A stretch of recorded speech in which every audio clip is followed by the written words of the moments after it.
Yeah, remember that talk of dynasties and long window of contention that Ray Davis was talking about?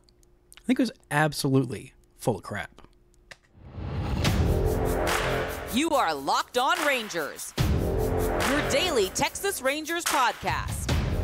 Part of the Locked On Podcast Network, your team every day.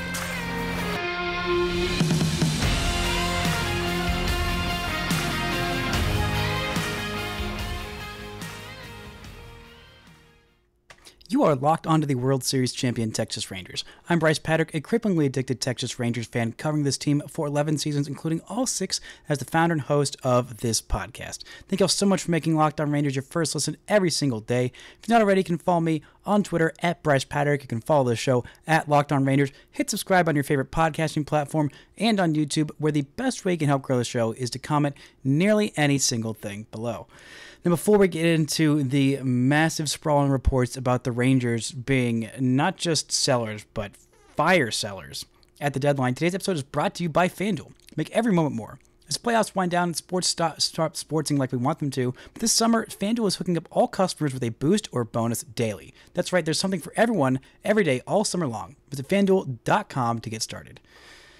Now, reports surfaced on Sunday, early Sunday, Evan Grant of the Dallas Morning News, writing about the Rangers possibly being sellers if they didn't turn things around for the deadline. Now, the headline was nothing inflammatory and nothing that wasn't already obvious to everyone who watched this team, and nothing that is out of the ordinary if you just look at this team in the standings. Yeah, the Rangers should probably be sellers at the trade deadline if they don't turn things around. That makes sense. That's logical. Right now, they are 6 games back as I'm recording this before tonight's games. I'm not going to stay up until 2 a.m. to record after tonight's game because I have a day job and I can't function on like 3 hours of sleep. But yeah, it makes sense. The Rangers are, 6 games out of the AL West. They have been a below 500 team. They have not hit. They have not performed like they expected to. And so this was a down year, obviously. That makes sense. There are some veterans on this team who are going to be free agents at the end of the year. If you're not going to be in contention, the smart thing to do is to sell off those pieces, no matter how much it hurts to watch this team limp to the finish line. If you are not in contention around the trade deadline, or you know you're going to be out of contention by the trade deadline, it is your obligation as a GM to sell off those pieces that are going to be free agents. That means Kirby Yates, especially. It means probably Max Scherzer. It means probably David Robertson, even though there is an option for him to come back in year 2. And it might even mean Nathan Eovaldi, as much as that one would hurt. Same with Jose Leclerc. As much as those two would hurt, as much as all of those guys would hurt with how well they've been performing this year or integral roles that they played on the championship team last year, it makes sense. It's baseball. There needs to be funds reallocated. There needs to be a farm system replenished and a fast, turnaround. When you do a fast rebuild like this, you don't really have time to make the infrastructure, to make the farm system, to make the sustainable growth, young core stable of stars that are homegrown and cheap, like other teams like Baltimore have been able to do. There's just no time for that. And so if you need to take 1 year, have a World Series hangover, and then reset for the next couple years, that makes sense. But the reports that came out from Evan, from Ken Rosenthal of The Athletic, we're not just talking about selling off guys like Kirby Yates, not just talking about selling off guys like Nate Eovaldi, but possibly trading some of these hitters who are having very down years, who are going to be a little more expensive next year to free up some payroll to do I don't know what with. That's the concerning part. Now, when you're talking about selling off these guys who are going to be free agents, that makes sense. That's fine. It's painful. You'd much rather be a team that's contending this year. You don't want to waste that many. You ideally would rather not waste any of the years of the peak of Marcus Semien and Corey Seager, because those guys aren't going to be at their peak forever, and you have got to maximize their window.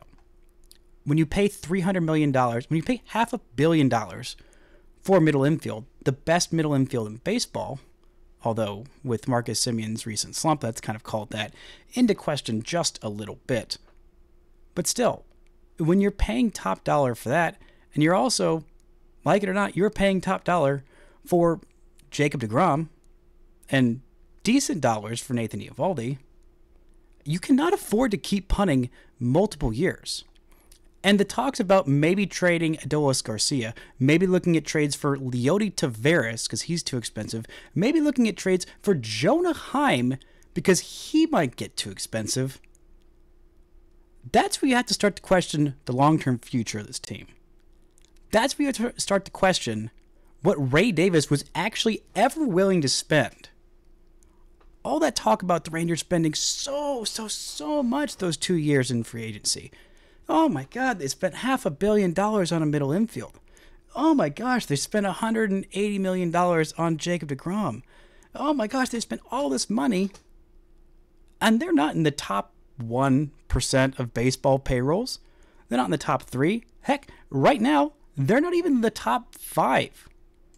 Their payroll had been so far below where they should have been, given their market size, given the fan base interest or attempts to get fan base interest, given how good this team had been since 2010.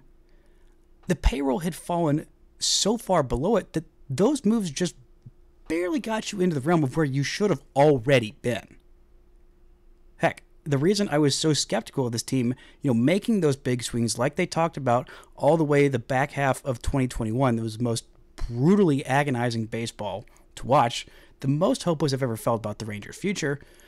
And all this talk about, oh, look at all these free agents that we're going to sign this offseason.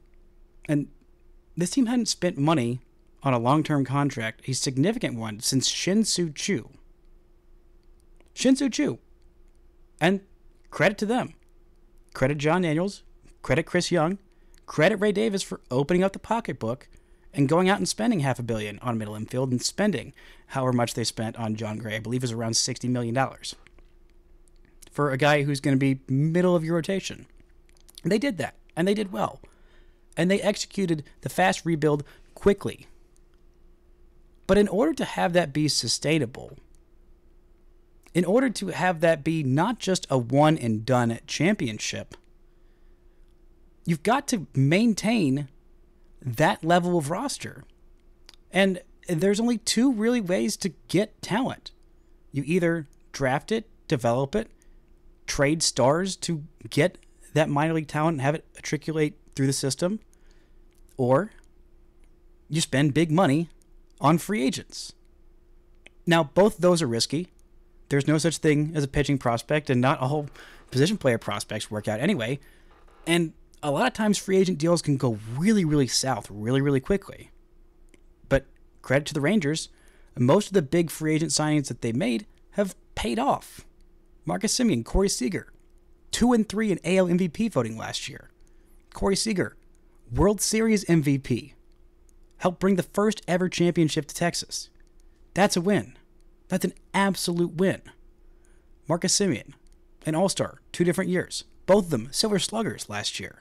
Both of them All-Stars, All-Star starters. Fantastic players. But there's not a whole lot more talent coming up through this lineup besides the guys that are already here. Obviously, Smith has had a breakout year.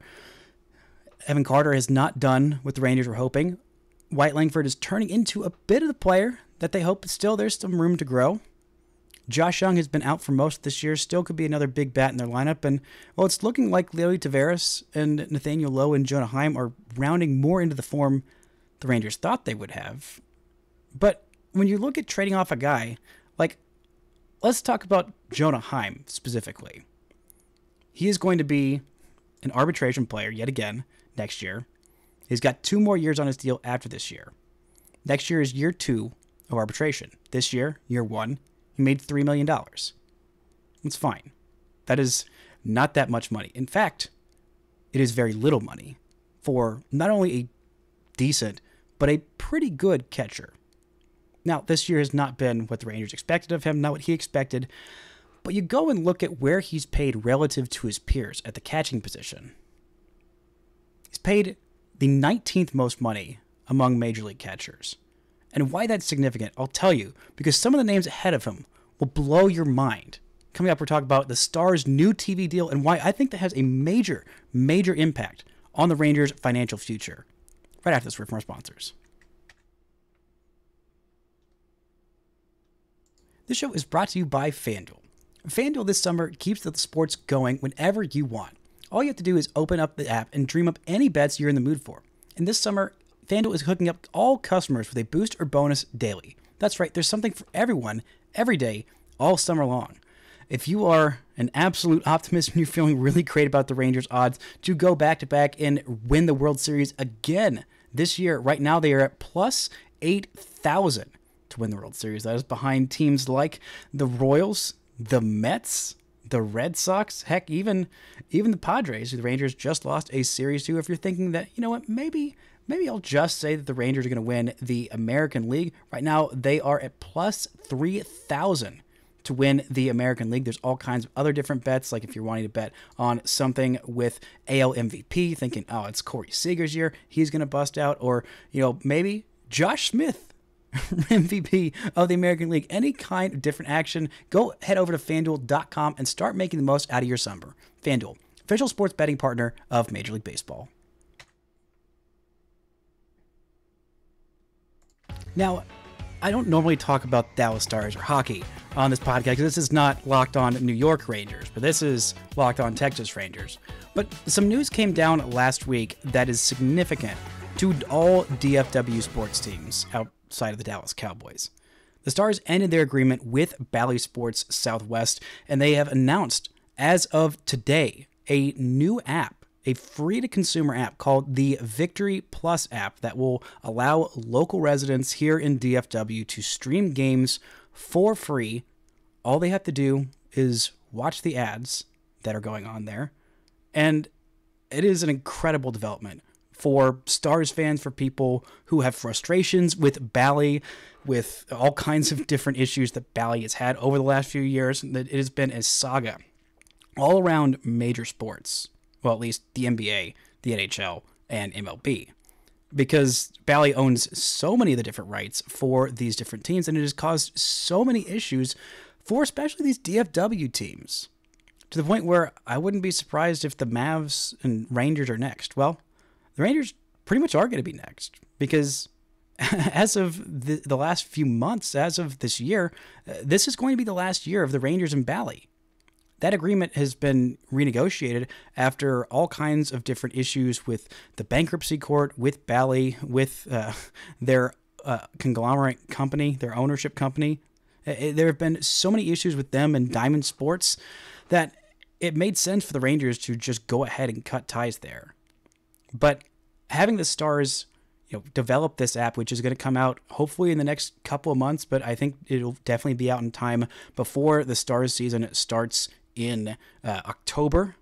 And we'll see what that looks like if there's going to be a partnership with a local TV network. Maybe the conglomerate that owns most local Ion networks will be a logical place there. Ion has started streaming some WNBA games over the last year or so. I think they started last season, a national TV deal with the WNBA. So maybe these local teams are next. The Mavs made a deal with WFAA to start broadcasting some of their games locally so that people with just regular old cable, free cable, could end up watching some Mavs games, because it was so incredibly difficult for anyone to get Bally, because you had to have either DirecTV or Fubo or Spectrum, or I don't know if there were even any others for the last few years. It has been just such a pain in the butt to be able to just watch your local teams. And that has led to so many excuses from these billionaires of, I don't know what's happening with the local cable situation. I don't know what's going to go on here, so therefore I have to be poor. I have to be not spending money on my team. I have to play the aggrieved victim, which they are victims in some case of incompetency of what's happening with Diamond and with Bally and all of that mess that clearly that company had no idea what the heck they were doing. The larger parent company, I don't mean to pick on Bally Sports Southwest in particular. There's a lot of great people there. I know you don't want to hear it as someone who worked there for 3 years. It's the first place I ever worked out of college. A lot of great, talented, hardworking people that I am worried about the future of their jobs because of Bally Senior, of Diamond Sports' incompetency and clear lack of a plan that has had long-reaching ramifications for fans, for owners, for people in media, for people who work for these teams, for people who work for these different regional cable network sites. It's been so much ramification of incompetency, and it's just been a long-standing pattern of people cutting cable and it not being a well-thought-out plan. And there have been people leaving the cable subscription model for years and years and years. And Bally thought they could just swoop in there and, take advantage and gut all of these, these TV providers and gut them for all they're worth and say, hey, you're going to pay us a whole bunch of money because we're the only reason people even have subscriptions to your cable sites, your TV provider, whatevers. And most of the providers told them to go the heck away, to say, absolutely not. We are not doing this. We don't care how many subscribers we lose. And it was just a lose-lose-lose situation for everybody. But it is so incredibly frustrating that because of this uncertainty, which, granted, I'll give them this smallest benefit of the doubt, that a lot of the revenue that these major sports teams are making comes from TV. More so than gate fares, more so than merchandise, more so than, concessions and things like that. It is coming from TV. From the national TV deals, from the playoffs, and from the local TV deals. It is a lot of money. But these people, they have plenty of money. But it is not just a trend with the Rangers, not just a trend with Major League Baseball, not just a trend with the Stars. I mean, there's been some writing on the wall that this TV money bubble, it seems like, is going to burst for these sports. I mean, especially in the NBA. And how many different owners that have been longtime owners have sold their teams.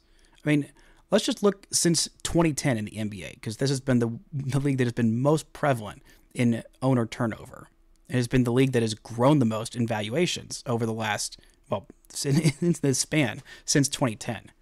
Since that time, there have been 16 sales of teams since 2010. That's more than half the league in the last 14 years. You look in the last 10 years, there have been 9 sales, so nearly a third of the league in the last decade has switched owners. In the last year, since 2023, there have been 3 different teams that have sold. And it would have been 4 if the Wolves didn't go on a miracle run that made their previous owner renege on the deal with Alex Rodriguez and his bidding buddies. So that's 10% of the league in the last year. There is something up. There is a trend with these owners. They are seeing that this money is not coming in. But it's incredibly frustrating when they are the ones who are backed by the fans, by the people that are making them this money. I'm talking about why these sports owners who continually use the phrase and the excuse of running their sports team like a business, why that is just not a good enough excuse to cry poor.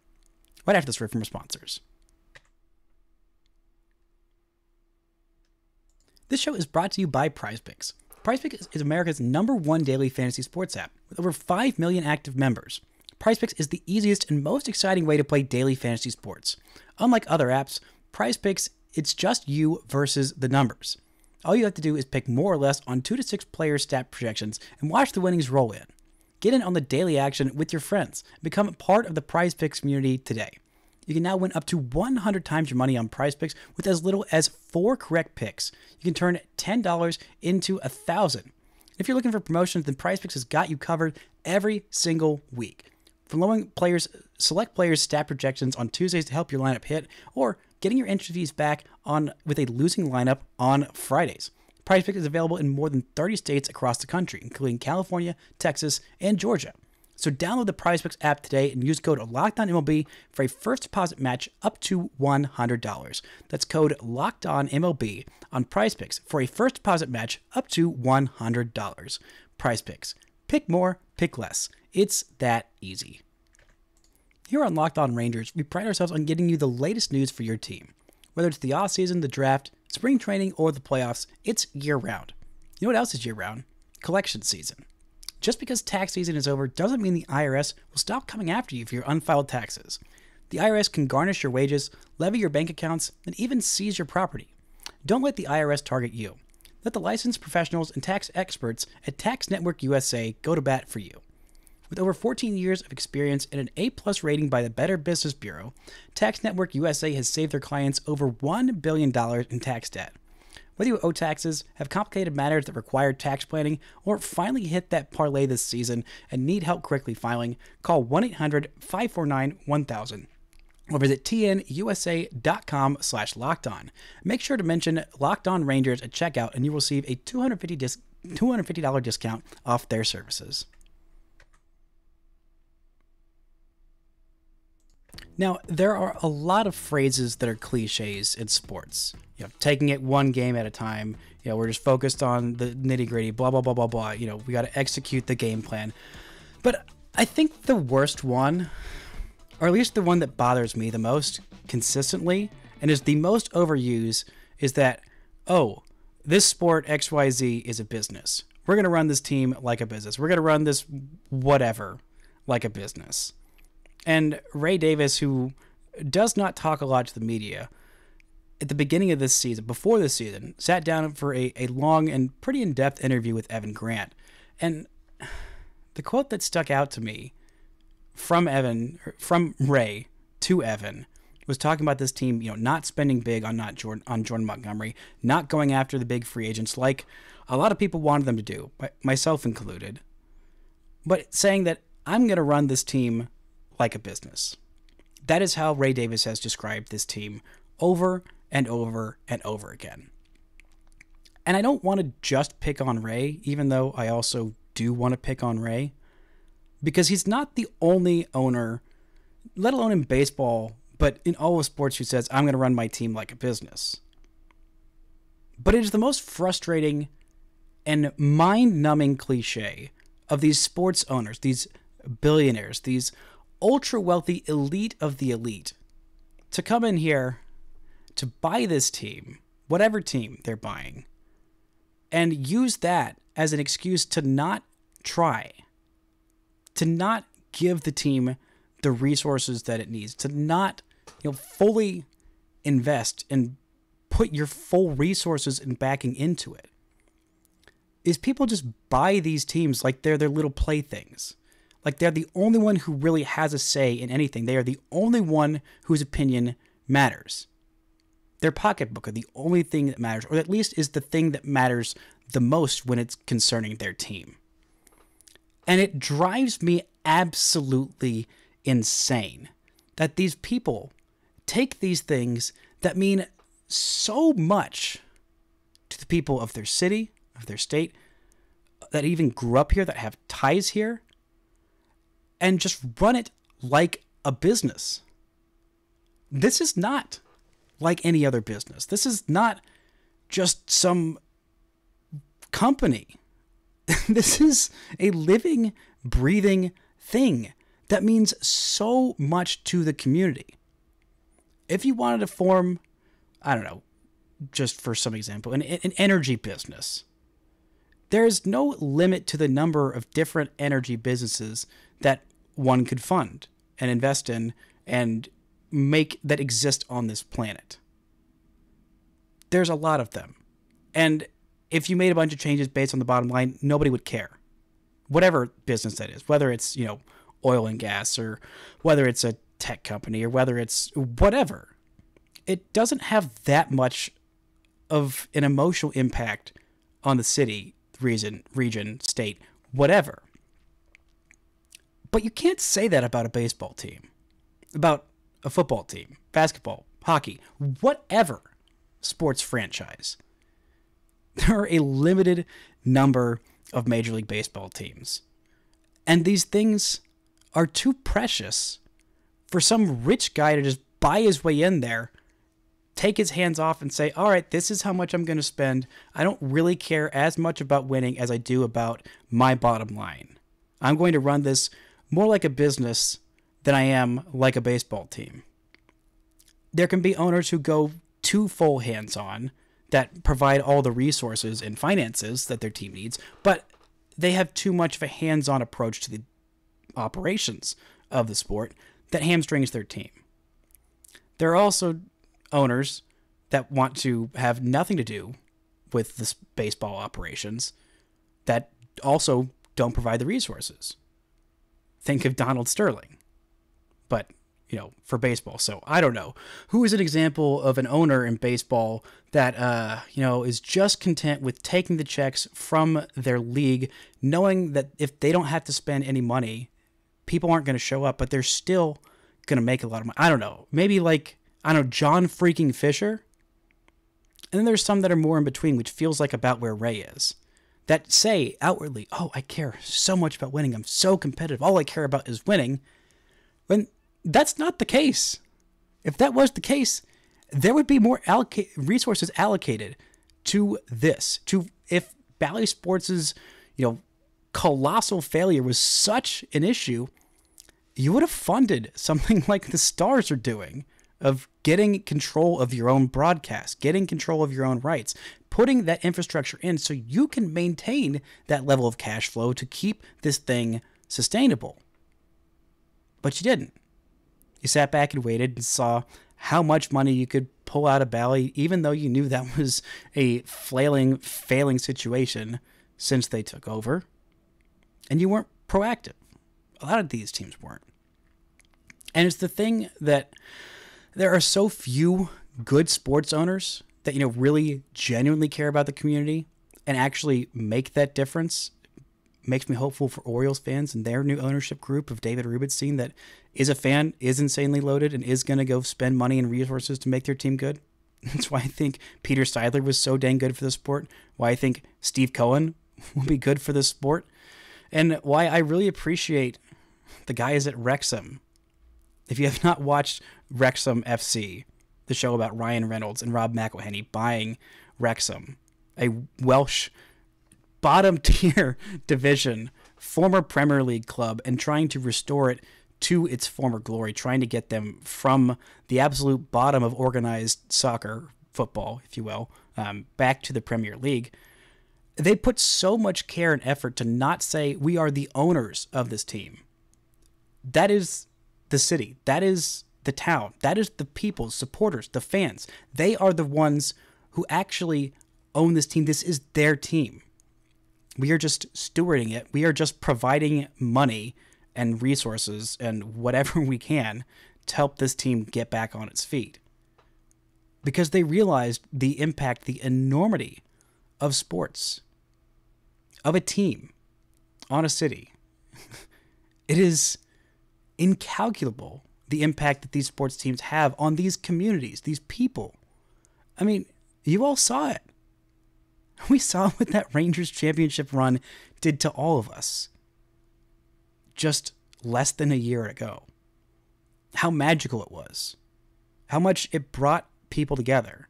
How much it gave us a common thing to care about and to put our hopes in, to put our money in, to put our hopes and dreams in, to see that realized was phenomenal, life-changing. A beautiful moment none of us will ever forget.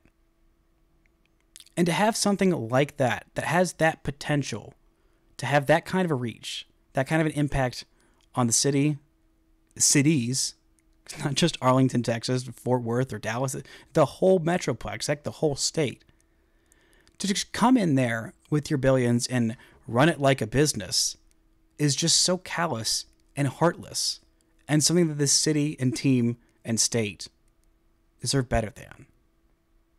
So I'm incredibly worried about the future long-term viability of this team. If you're talking about maybe replacing Jonah Heim with the guys who are making more than him at catcher this year. Let me just read off some of these names, just kind of putting it in perspective. Because catchers do not grow on trees. We know what it's like to not have a good catcher for a long, long time. Like I said, Jonah Heim making $3 million this year as the 19th highest paid catcher. There are not a whole lot of names ahead of him that are exactly inspiring. Victor Caratini, backup catcher, making $6 million this year. Keibert Ruiz, not a great catcher, making over $6 million this year. Travis d'Arnaud, also a backup catcher, making $8 million. James McCann, backup catcher for the Orioles, $12 million. And this is really going to put you in a sour mood. The catching tandem of the Chicago White Sox, Max Stassi and Martin Maldonado, a combined $11 million. $11 million. Martin Maldonado, Austin Hedges, both of them making more money than Jonah Heim. And the ownership group is going to say that Jonah Heim is too expensive? That, we should sell at the absolute bottom of the value of Adolis Garcia, a World Series walk-off hero, a guy who single-handedly gave you the most, maybe the second most important moment in your franchise's history. Heck, maybe the most important moments in your franchise's history. Because if you lost that ALCS to the Astros, how off would you be feeling? And the Rangers absolutely would have lost that series if not for Adolis Garcia going nuclear against the Houston Astros, and also carrying them to victory in Game 1 of the World Series. And you're going to sell low on that because he's making $5 million this year and $9 million next year? Are you kidding me? That's too expensive for you? And who are you going to go spend that on? There are so many other things that have to go right. I mean, heck, they must be really praying that Jack Leiter figures it out like tomorrow, and Kumar Rocker also figures it out and comes back fully healthy and is ready for the big leagues, and also that Emiliano Teodo is maybe ready for the rotation next year, because there are a lot of question marks, and replacing those question marks, those veterans who are going to be free agents at the end of the year, it's going to cost some money. If the Rangers aren't serious about it, then all of that talk about, in spring training of, we're not defined by what we did last year. The first World Series is great, but what we do moving forward, that's going to define who we are as a team. And, boy, I love you, Chris Young, but if that is the case, then that is not necessarily an inspired definition of what this team is moving forward. Unless they've got some kind of miracle, 20-game win streak that forces them to stay in contention this year and forces their way into the playoffs. And even then, there's still no indication that Ray Davis would actually be spending the money that it takes to keep this team competitive in 2025 when hopefully Jacob deGrom is back and you have another year of prime Semien and Seager. But who knows? I'm just frustrated. I'm just sad. And I think that this team is just too freaking precious and special of a thing to be treated just like any old stupid business. That's going to do it for today's show. Thank y'all so much for listening and subscribing. And until next time, don't forget to enjoy World Series champion Texas Rangers baseball.